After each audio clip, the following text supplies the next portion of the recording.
East Longmeadow voters are deciding right now whether the town should ban pot shops. 22 News reporter Mike Mascadrelli explains what a yes vote would mean. East Longmeadow held its annual town election Tuesday, and this year the ballot included a question on recreational marijuana and asked voters whether the town should ban stores from selling legal pot.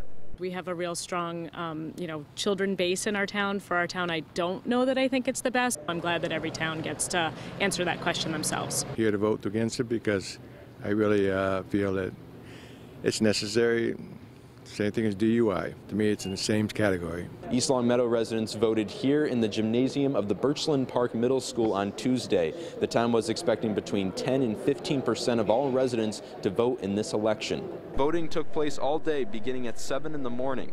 A yes vote wouldn't prevent the personal use of marijuana that was made legal in the November election. You can still grow plants in your basement based on what happened last November. You can still take it medicinally. However, you won't be able to cultivate it or to sell it in the town of East Longmeadow. If the majority of voters vote yes, East Longmeadow would join Wilbraham and towns that have banned pot shops, dispensaries, and other marijuana establishments. In East Longmeadow, Mike Mascadrelli, 22 News.